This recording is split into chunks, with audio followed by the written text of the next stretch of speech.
Ça fait 10 ans que Jassim a disparu avec son guide. Mon intime conviction, c'est que Jassim est dans une crevasse profonde. C'était évitable. Ce serait bien qu'à un moment donné, le mot interdiction ne soit plus un tabou en montagne. Pour moi, il faut absolument interdire le hors-piste quand on sait que c'est mortel. Il y a pas.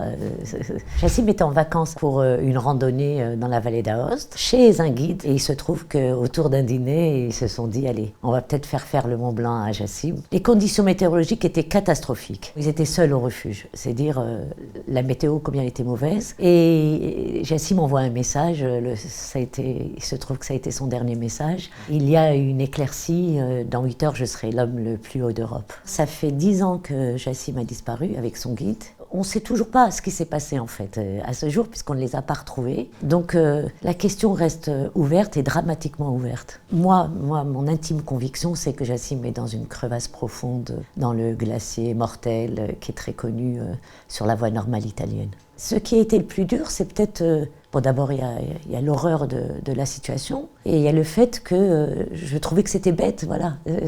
Je trouvais que c'était évitable. Ce serait bien qu'à un moment donné, un jour, on se dise que le mot interdiction ne soit plus un tabou en montagne, parce que dans ces grands espaces de liberté, évidemment que tout le monde est libre, on sait que c'est la culture des locaux, des montagnards, ça c'est certain. Mais à un moment donné, quand c'est absolument mortel, il faut peut-être mettre une interdiction à ces moments-là. Pour les skieurs, c'est exactement la même chose, puisqu'on voit qu'il y a du hors-piste. Statistiquement, c'est le hors-piste qui tue. Pour moi, il faut absolument interdire le hors-piste quand on sait que c'est mortel. Il y a pas, ce sont des grands espaces comme ça de liberté, et c'est vrai que ça rend heureux, cette liberté. Mais à un moment donné, je pense qu'il faut conjuguer liberté et responsabilité, qui est d'ailleurs le slogan de notre association. Dès 2015, c'est-à-dire quelques mois après la disparition de Jassim, on s'est dit qu'il faut faire quelque chose avec ce drame. Et du coup, on a lancé cette association dont l'objet est de collaborer avec les secours et autres, et les acteurs de la montagne, et surtout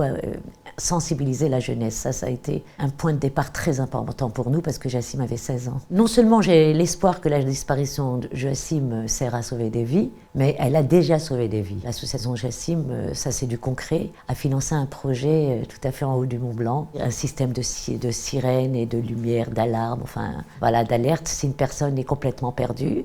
Et on nous a dit que factuellement, ça a sauvé des vies. En tant que maman, le message que je voudrais passer, notamment aux jeunes qui ont des projets d'ascension ou de ski ou autre, je pense qu'ils devraient vraiment partir avec un guide. La liberté n'est jamais plus belle que quand on part en responsabilité.